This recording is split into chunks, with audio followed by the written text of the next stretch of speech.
Hello बच्चों, आज हम करेंगे +1 का केमिस्ट्री का 4th चैप्टर केमिकल बॉन्डिंग।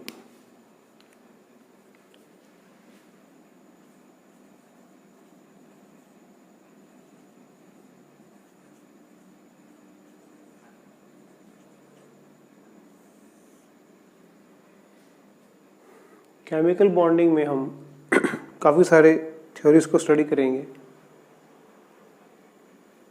आज जिसके बारे में स्टडी करेंगे वो है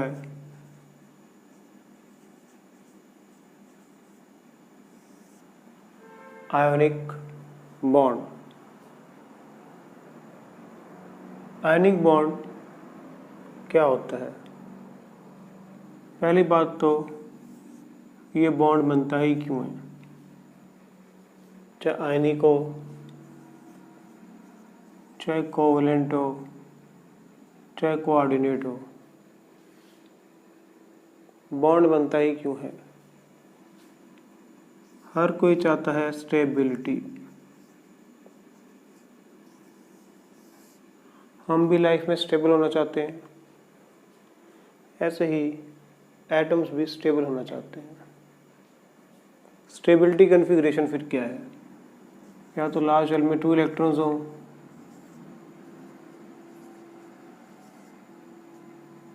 ये स्टेबिलिटी कॉन्फ़िगरेशंस है। या तो वो डुप्लेट पूरा करना चाहते हैं या ऑक्टेट पूरा करना चाहते हैं। तो डुप्लेट या ऑक्टेट पूरा करने के चक्कर में या तो इलेक्ट्रॉन लूज करते हैं या गेन करते हैं या शेयर करते हैं।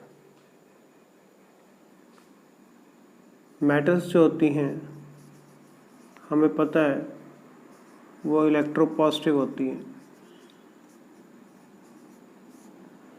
They lose electrons. Electron lose करने के बाद वो क्या हो जाती हैं? ऑक्सीडाइज हो जाती हैं। ओके, मेटल M एक इलेक्ट्रॉन लूज कर देगी तो वो ऑक्सीडाइज हो जाएगी।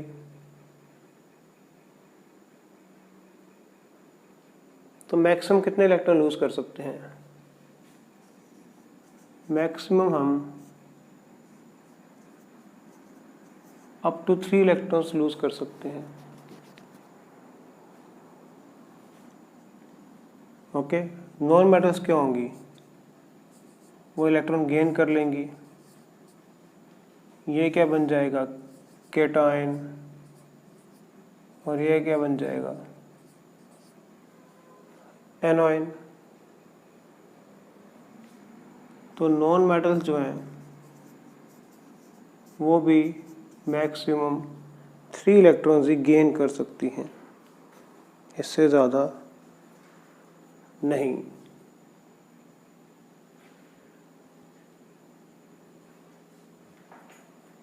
तो वो इलेक्ट्रॉन लूज क्यों करती हैं या कोई गेन क्यों करती हैं,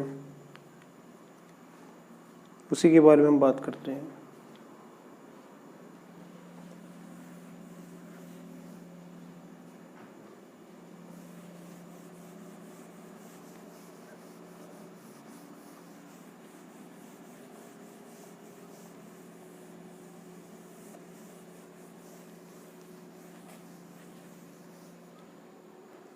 जैसे सोडियम है, 11 नंबर पे आता है, पहले शेल में 2, दूसरे में 8, 1। तो ये चाहता है अपना ऑक्टेट कंप्लीट करना। ऐसा बनने के लिए 7 इलेक्ट्रॉन्स गेन करने पड़ेंगे, लेकिन गेन तो 3 हो सकते हैं मैक्सिमम, इसलिए ये एक लूज कर देता है और बन जाता है सोडियम प्लस। तो अब ये सोडियम प्लस क्या बन गया? इसका कॉन्फ़िगरेशन नोबल गैस वाला हो गया।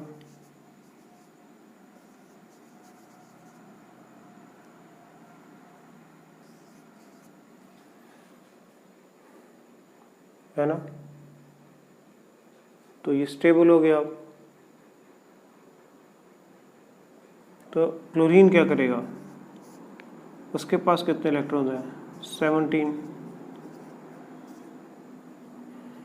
तो 7 तो लूज कर नहीं सकता वो, तो एक गेन कर लेगा और क्या बन जाएगा, क्लोरीन नेगेटिव। अब ये क्या बन गया, 2 8 8, ये भी स्टेबल हो गया। तो बॉन्ड बनता है स्टेबिलिटी के लिए। बॉन्ड बनने के लिए उनके पास मैक्सिमम लूज करने को 3 और मैक्सिमम गेन करने को भी 3 इलेक्ट्रॉन्स हैं। और मेटल्स हमेशा गेन करती हैं और नॉन मेटल्स जो है वो लूज करती हैं। सॉरी, मेटल्स हमेशा लूज करती हैं और नॉन मेटल्स हमेशा गेन करती हैं।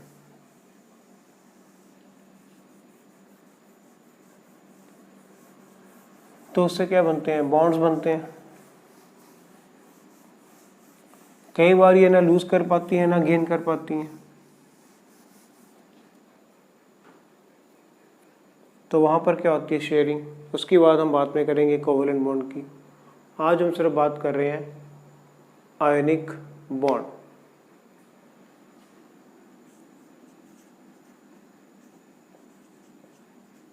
जिसको इलेक्ट्रोवैलेंट बॉन्ड भी कहते हैं।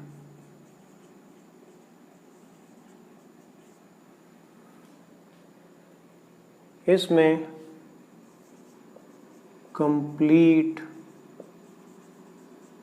ट्रांसफर ऑफ इलेक्ट्रॉन्स होते हैं और ये हमेशा मेटल्स एंड नॉन मेटल्स के बीच में बनता है। जहाँ पे भी आपको मेटल्स और नॉन मेटल्स के बीच का बॉन्ड दिखे तो वो आयनिक ही होगा। ओके,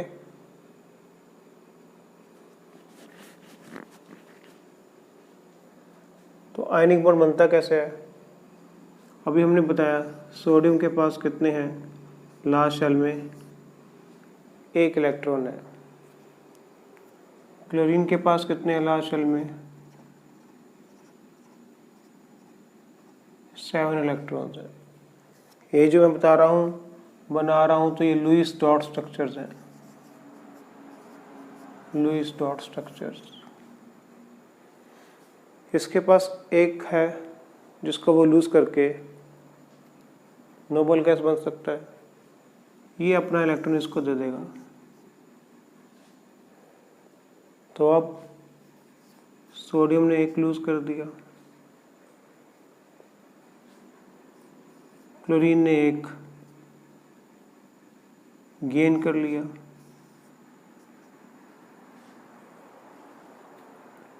जैसे आप देखो कि आप 2 दोस्त हो, एक के पास 101 रुपीज़ हैं और एक के पास 99 रुपीज़ है, और मूवी की टिकट जो है वो 100 रुपीज़ की आती है। तो आप तो ले लोगे, ये नहीं ले पाएगा आपका दोस्त, तो आप उसको अपना 1 रुपया दे दोगे, क्योंकि आपने 1 रुपया दिया, आप पे आ गया पॉजिटिव चार्ज। उसने लिया, उसके ऊपर आ गया नेगेटिव चार्ज।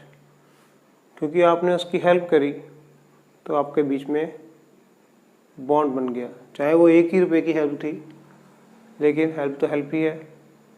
तो इसी तरह से बनता है आयनिक बॉन्ड। तो ये कैसे हो जाएगा, सोडियम 1 इसका, क्लोरीन 1 इसका, तो ये क्या बन गया, NaCl। इसने एक गेन किया तो इसके 8 हो गए। ओके, तो जो हम बात कर रहे हैं आज बॉन्ड की, वो है आयनिक बॉन्ड।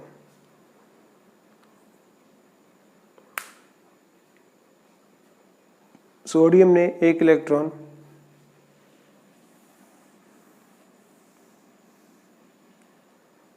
लूज किया, क्लोरीन ने 1 इलेक्ट्रॉन गेन किया।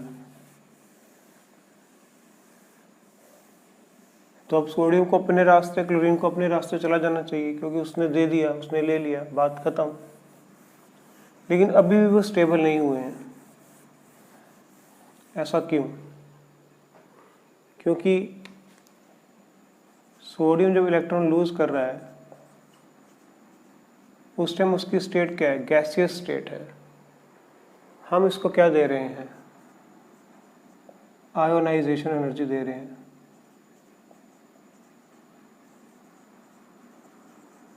जिसे वो एब्जॉर्ब कर रहा है। पीरियोडिक टेबल में हमने पढ़ा था what is ionisation energy? Energy required to remove the electron from a gaseous state of atom. तो अब ये गैसियस स्टेट में है और जो क्लोरीन है वो एक इलेक्ट्रॉन गेन कर लेगा, तो उसके पास क्या होना चाहिए? इलेक्ट्रॉन गेन एंथैल्पी या इलेक्ट्रॉन गेन अफिनिटी या इलेक्ट्रॉन अफिनिटी, जैसे मर्जी है बात कर लो। ओके, तो ये क्या है? इलेक्ट्रॉन गेन लिख दूँ? इसने इलेक्ट्रॉन गेन किया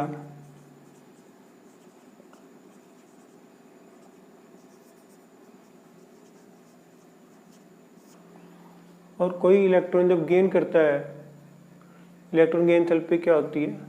रिलीज होती है।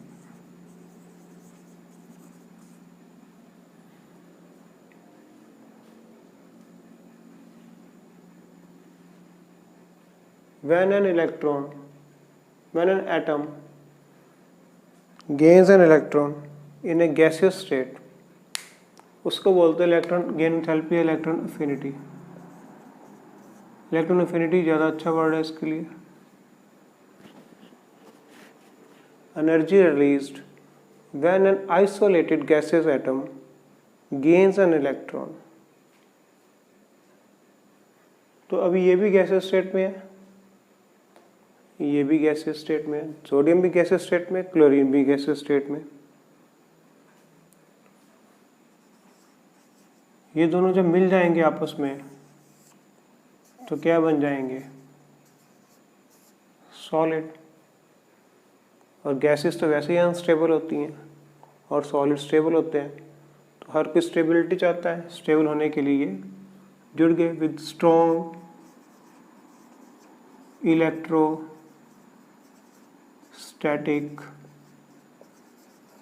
Forces of attraction. तो इससे क्या निकली? इससे निकली लैटिस एनर्जी, और उससे वो और स्टेबल हो गए। ओके, तो आयनिक बॉन्ड में मेटल डोनर होती हैं, नॉन मेटल एक्सेप्टर होते हैं। दोनों जब मिल जाते हैं तो एक क्रिस्टल बना लेते हैं। हमने सॉलिड स्टेट में पढ़ा था, सॉरी आप तो +1 में हो, +2 में सॉलिड स्टेट आता है, उसमें हम पढ़ते हैं। तो ये एक लैटिस बन गया जो कि स्टेबल है। तो स्टेबिलिटी के लिए ही ये सब करते हैं। और एग्जांपल ले लेते हैं आयनिक बॉन्ड का।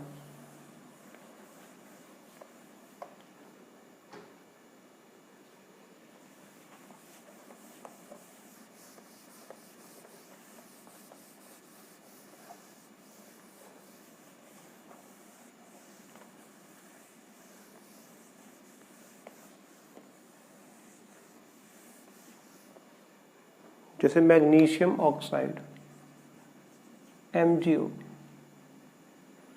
मैग्नीशियम जो है 12 नंबर पे आता है, तो उसके पास क्या है? 2 8 2। ऑक्सीजन के पास क्या है? 8 नंबर पे आता है 2 6। इसको ऑक्टेट पूरा करने के लिए 2 लूज करने पड़ेंगे, इसको 2 गेन करने पड़ेंगे। तो ये मैग्नीशियम के हो गए, क्रॉस में दिखा दिए मैंने। ऐसे लुईस डॉट स्ट्रक्चर्स बोलते हैं, लुईस क्रॉस स्ट्रक्चर्स भी बोल सकते हो आप। इसके पास 6 इलेक्ट्रॉन्स हैं, इसको 2 चाहिए, ये दे रहा है अपने 2, तो मैग्नीशियम ने 2 लूज कर लिए, ऑक्सीजन ने 2 गेन कर लिए, तो ये क्या बन गया, MgO, एक ionic bond. Okay,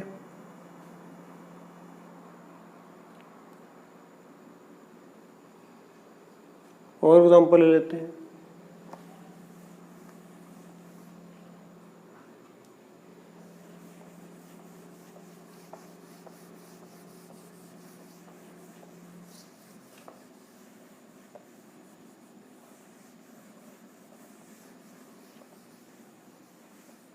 aluminium oxide Al2O3, यहीं से हमें हिंट मिल जाता है, 2 एल्यूमिनियम है यहाँ पे, 3 ऑक्सीजन है। ठीक है, हमें 2 एल्यूमिनियम चाहिए और 3 ऑक्सीजन चाहिए। एल्यूमिनियम के पास कितने हैं, 2 8 3, 13 नंबर पे आता है ये। वैलेंस इलेक्ट्रॉन्स कितने हैं, 3। ऑक्सीजन के पास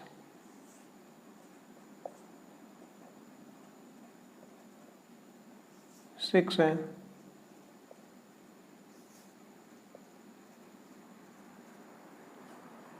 इसको 8 पूरे करने हैं, तो 2 यहाँ से चले गए। इसको 8 पूरे करने हैं, एक यहाँ से एक यहाँ से आ गया। इसको 8 पूरे करने हैं, तो एल्यूमिनियम ने एक एटम ने 3 लूज किए और एक ऑक्सीजन ने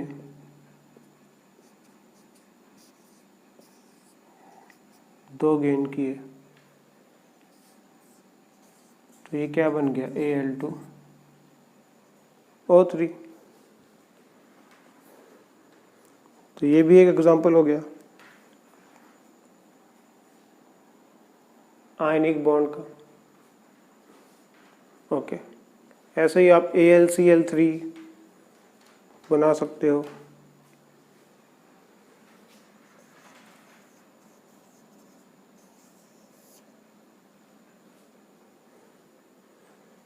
Na2O बना सकते हो। ओके, CaO बना सकते हो। ये आपका होमवर्क है, ये आप बनाना कोशिश करना इनको बनाने की। Okay,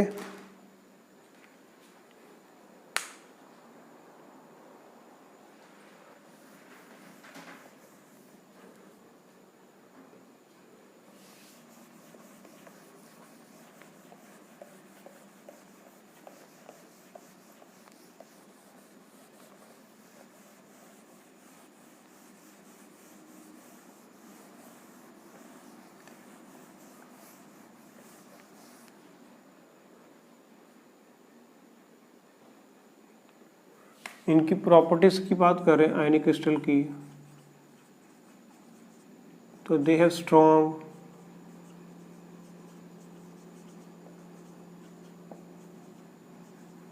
electrostatic forces of attraction,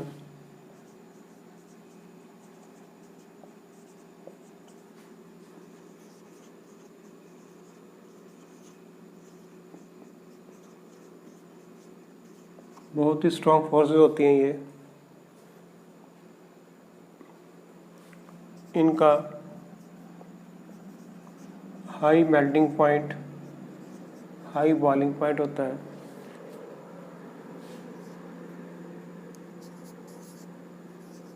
bad conductors होते हैं ये in solid state.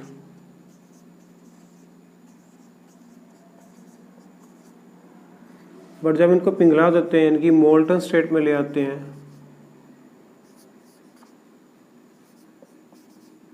they become good conductors.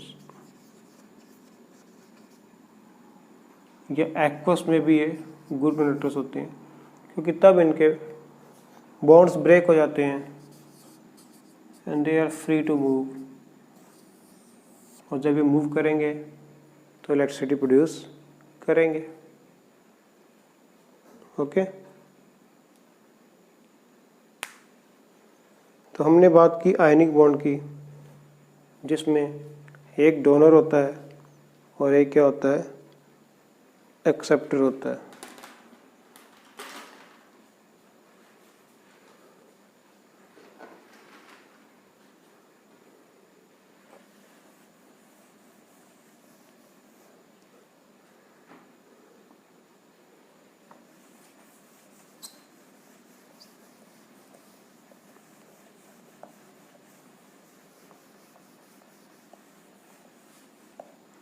अब हम एक नई बात करते हैं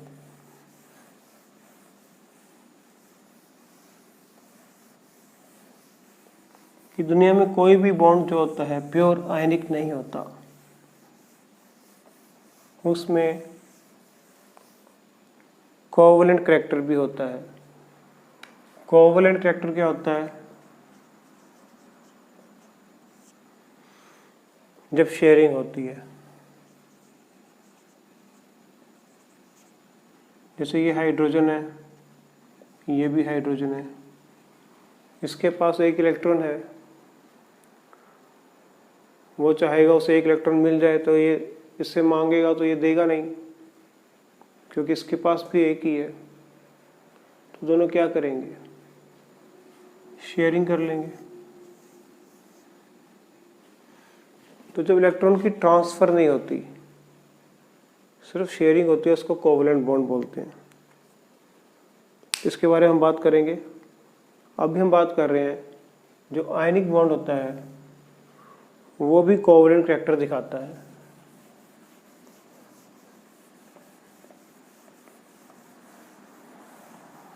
इसको हमें बताया था फजान ने।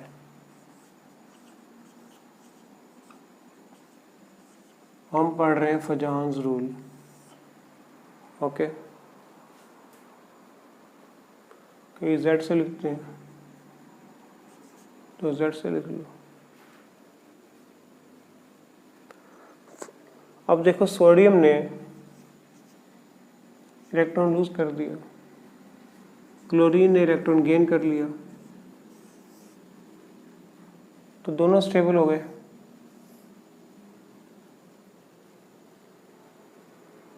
ठीक है, लेकिन सोडियम ने इलेक्ट्रॉन लूज तो कर दिया, लेकिन वो चाहता नहीं कि वो लूज करे। अब उसे अब दुख हो रहा है लूज करने का, वो चाहता है कि वो इलेक्ट्रॉन वापस ले आए। अब वो तो पॉसिबल नहीं है, लेकिन वो कोशिश पूरी करेगा। सोडियम ने जब इलेक्ट्रॉन लूज कर दिया, सोडियम के फर्स्ट शेल में 2 थे, सेकंड में 8 थे,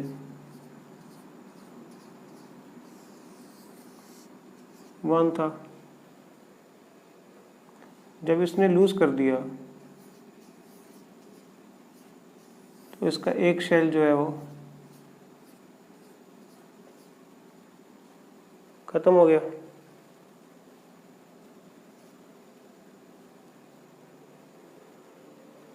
है ना? तो इसका साइज क्या हो गया, स्मॉल हो गया, और ये क्या बन गया, एक केटायन बन गया। इसका जो न्यूक्लियस है ज़्यादा एक्सपोज्ड हो गया। अब पहले कम एक्सपोज था, अब थोड़ा और ज़्यादा एक्सपोज्ड हो गया, साइज छोटा हो गया इसका। तो केटायन का साइज क्या होता है, स्मॉल होता है। ओके,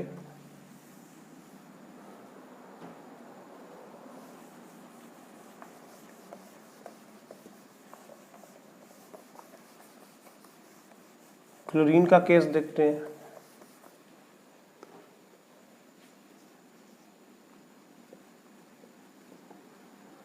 क्लोरीन ने एक इलेक्ट्रॉन गेन कर लिया। पीरियोडिक टेबल में हमने पढ़ा है more the nuclear charge less will be the size. Atomic size across the period क्या होता है, डिक्रीज होता है। तो अब क्लोरीन ने एक इलेक्ट्रॉन गेन कर लिया तो उसका चार्ज बढ़ गया, तो इसका साइज कम हो जाना चाहिए, लेकिन ऐसा होता नहीं है। क्लोरीन एनायन का साइज अपने पेरेंट एटम से बड़ा होता है। ऐसा क्यों, जबकि उसके पास तो ज़्यादा चार्ज है। जब हम ये बात करते हैं कि atomic radius decreases across the period, तो उससे हम न्यूट्रल एटम की बात कर रहे होते हैं। यहाँ पर ये न्यूट्रल नहीं है,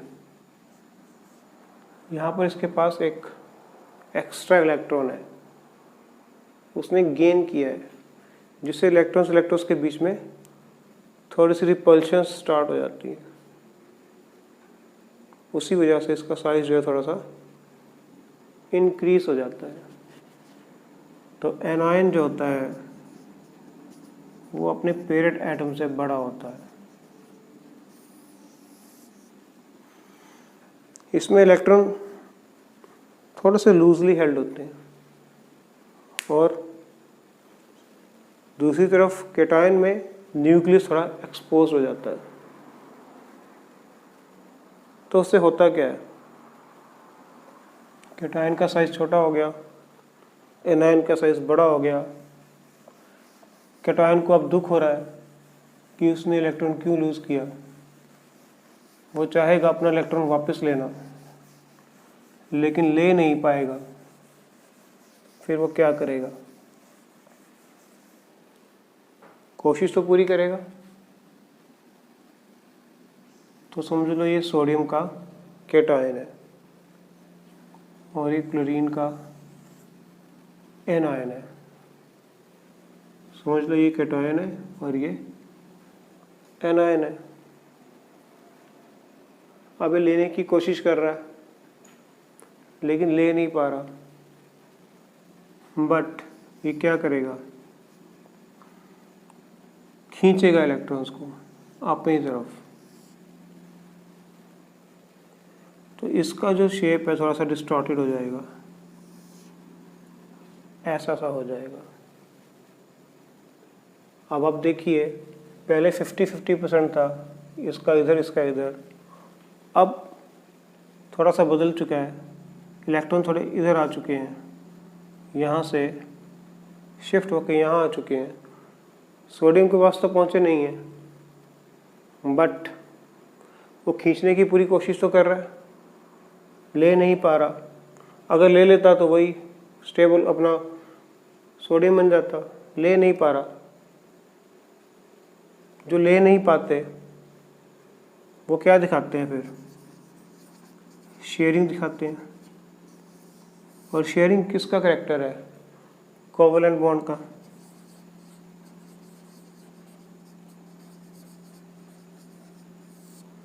तो थोड़ा सा कोवलेंट बॉन्ड इसमें डेवलप हो गया,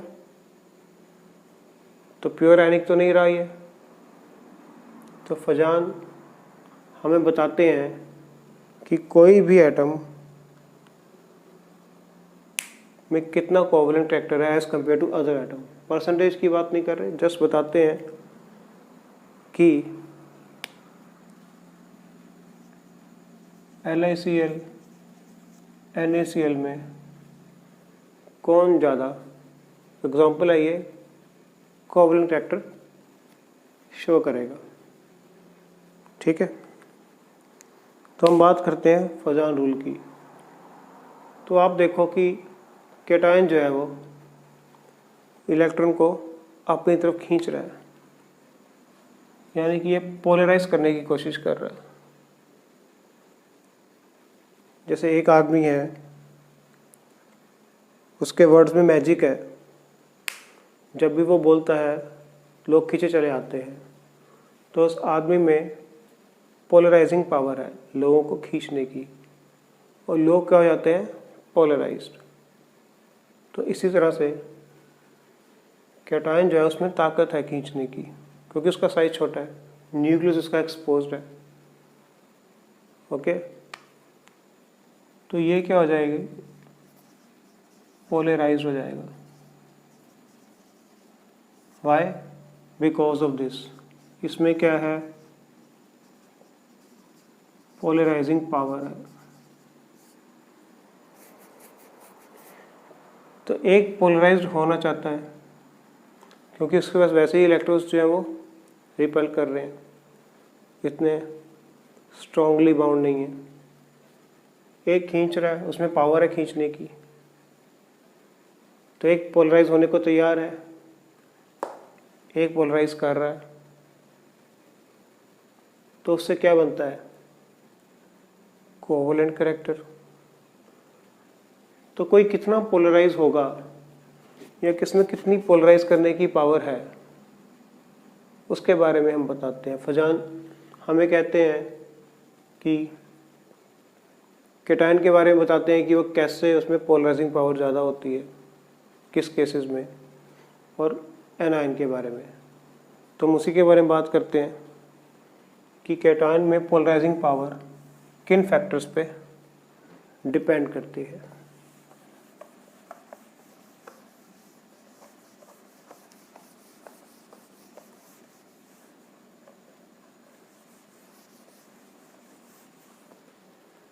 फर्स्ट है smaller the size of cation,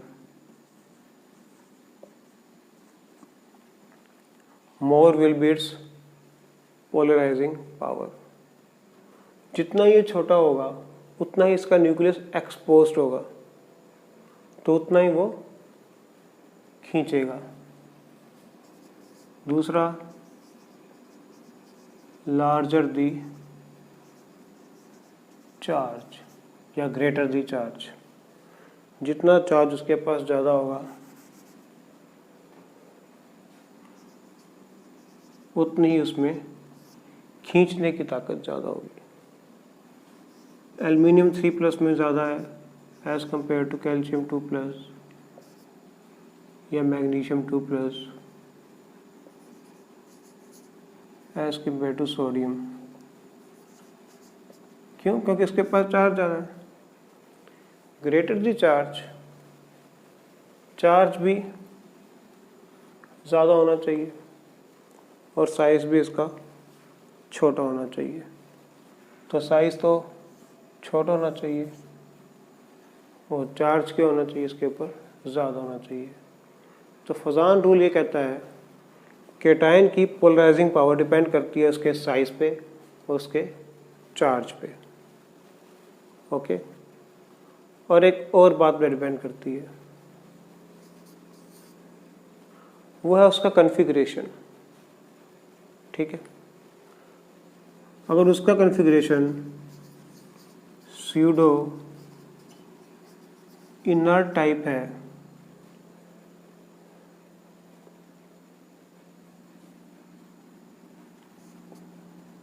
पूरा इनर्ट नहीं है, स्यूडो इनर्ट, फॉल्स इनर्ट, तो वो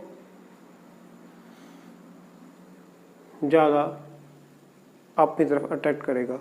अब स्यूडो इनर्ट टाइप क्या है, ये है NH2 NP6 ND10, 18 इलेक्ट्रॉन्स का कॉन्फ़िगरेशन। जिसके पास ये है उसकी पोलराइजिंग पावर ज़्यादा आएगी। ठीक है, इसका फेमस एग्जांपल है कॉपर। कॉपर 29 नंबर पे आता है। इसका कॉन्फ़िगरेशन बनाए तो 1s2 2s2 2p6 3s2 3p6 4s2 3d9। ये एक्सेप्शनल केस है, इसलिए एस अपना एक इलेक्ट्रॉन इसको दे देता है, तो ये क्या बन जाता है 3d10 4s1, यही बनेगा। ये इलेक्ट्रॉन इसके पास चला गया तो ये बन गया ये। और जब कॉपर एक इलेक्ट्रॉन लूज कर देगा तो क्या बन जाएगा Q+, तो उसका कन्फिग्रेशन क्या हो जाएगा 1s2 2s2 2p6 3s2 3p6 3d10। और हमने पीरियोडिक टेबल में पढ़ा था जब भी कोई लूज होगा तो S से होगा पहले लूज, क्योंकि उसमें एनर्जी कम है। स्ट्रक्चर एटम में भी आया था ये बात, हमेशा S से ही लूज होगा। तो अब ये कन्फिग्रेशन कैसा है, NS2 यानी कि 3s2 np6 3p6 nd10 3d10, तो बन गया स्यूडो इनर टाइप कन्फिग्रेशन। तो कॉपर का जो कैटायन है उसमें पोलराइजिंग पावर ज़्यादा होएगी। ओके, ऐसे ही कॉपर है, सिल्वर है, गोल्ड है, क्वाइनेज मेटल्स बोलते हैं, पहले क्वाइंस बनते थे इनके। तो ये तीनों का कॉन्फ़िगरेशन जो है ये NS2 जब ये इलेक्ट्रॉन लूज कर दें, क्योंकि हम कैटायन की बात कर रहे हैं, सारी बात कैटायन की हो रही है। जब ये अपना इलेक्ट्रॉन लूज कर देंगे तो कैटायन बन जाएंगे। तो कैटायन बनने के बाद इनका स्ट्रक्चर क्या हो जाएगा, स्यूडो इनर टाइप हो जाएगा। तो उससे ये ज़्यादा पोलराइजिंग पावर दिखा सकते हैं।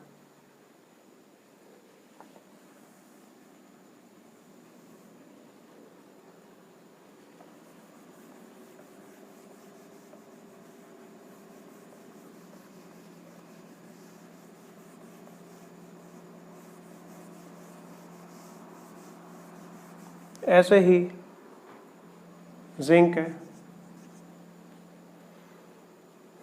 जिंक में क्या है 1s2 2s2 2p6 3s2 3p6 3d10 4s2। जब ये लूज कर देगा कैटायन बन जाएगा, तो 1s2 2s2 2p6 3s2 3p6 3d10, तो ये कन्फिग्रेशन भी वही बन गया, स्यूडो इनर टाइप।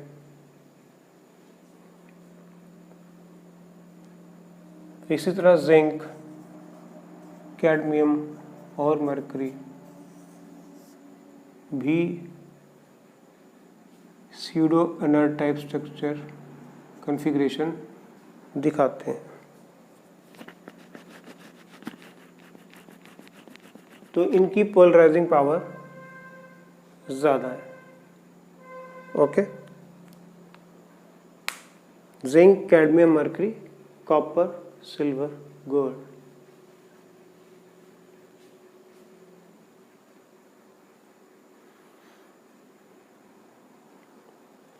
अब हम बात करते हैं एनायन की।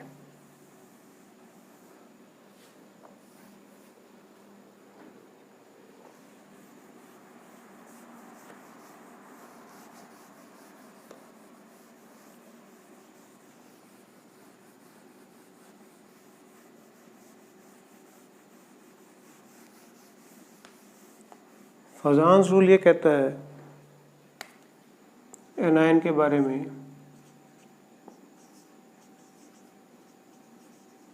Larger the size more it will get polarised. ये पोलराइज होगा, तो जितना साइज बड़ा होगा उतना ही ये पोलराइज होगा। ग्रेटर दी चार्ज, जितना चार्ज ज़्यादा होगा उतना ये पोलराइज होगा।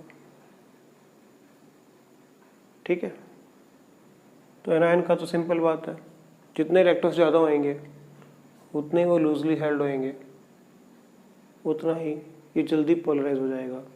और जितना साइज बड़ा होगा उतना ही न्यूक्लियस से दूर होगा, उतना ही ये पोलराइज हो जाएगा। तो कैटायन का था smaller the size, greater the charge, pseudo inner type configuration. और एनायन का है larger the size, and greater the charge, तो उतना ही ये अट्रैक्ट हो जाएगा। ठीक है, जितनी किसी की पोलराइजिंग पावर ज़्यादा होएगी, more the polarising power greater will be the covalent character. Polarising power covalent character, तो ये बात आपने याद रखनी है, जितनी किसी की पोलराइजिंग पावर ज़्यादा होगी उतना ही ज़्यादा उसका कोवेलेंट कैरेक्टर होगा। तो NaCl और CuCl में किसकी पोलराइजिंग पावर ज़्यादा है? NaCl में ये 2,8 बन के नोबल गैस बन चुका है। कॉपर यहाँ पर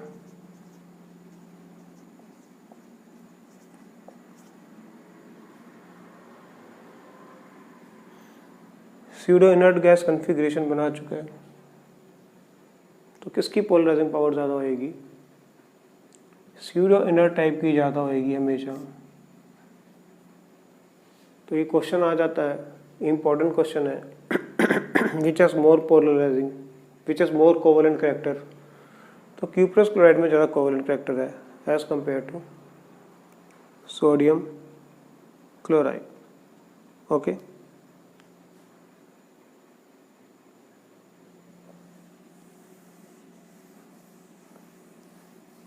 तो ये है फजान रूल, जो हमें बताता है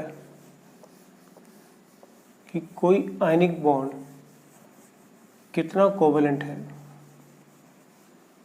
कंपेयर करवाता है ये हमें दो के बीच में।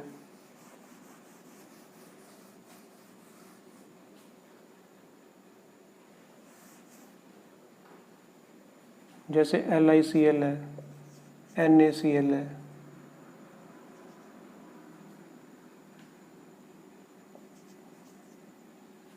रुबिडियम क्लोराइड है, तो इसमें एनायन तो सेम ही है। सोडियम ऊपर आता है, ये छोटा होगा, तो ये इसका, ये ज़्यादा कोवेलेंट है, ये उससे कम है, ये उससे कम है। या ऐसे देख लो, NaCl, NaBr, NaI, तो अब कैटायन सेम है। एनायन का क्या चक्कर है, जितना बड़ा एनायन होएगा उतनी उसकी पोलराइजिंग पावर, उतना वो पोलराइज ज़्यादा होगा, तो ये ज़्यादा कोवेलेंट है। ओके, ऐसे क्वेश्चंस पूछ लेते हैं।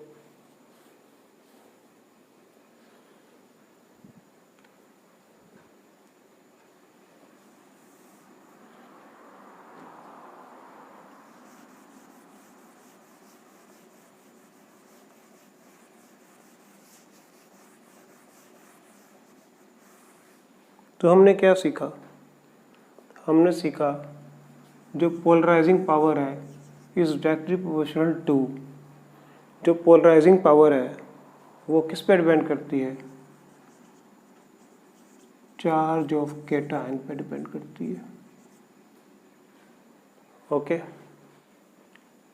और जो पोलराइजिंग पावर है is inversely proportional to size of cation. जितना साइज छोटा होगा उतनी पोलराइजिंग पावर उसकी ज़्यादा होगी। एनायन के केस में देखें तो कोवेलेंट कैरेक्टर की बात कर लेते हैं। Is directly proportional to charge on anion या चार्ज ऑफ एनायन। जितना ज़्यादा होगा उतना ही वो पोलराइज्ड होगा, और साइज ऑफ एनायन जितना बड़ा होगा उतना ही न्यूक्लियस से दूर होगा, और जितना न्यूक्लियस से दूर होगा उतनी अट्रैक्शन कम होगी, उतना ही वो पोलराइज्ड जल्दी होगा। तो covalent character charge of anion and size of anion पे डिपेंड करते हैं। तो यही फजान रूल है जो हमें बताता है कि कोई भी आयनिक बॉन्ड प्योर आयनिक नहीं है, उसमें little bit of covalent character है। वो कितना है हम इनको देख के या उसका स्यूडो इनर्ट गैस कॉन्फ़िगरेशन देख के पता कर सकते हैं कि कौन ज़्यादा है और कौन कम है। तो आज हमने बात की आयनिक बॉन्ड की, कल हम बात करेंगे कोवेलेंट बॉन्ड की।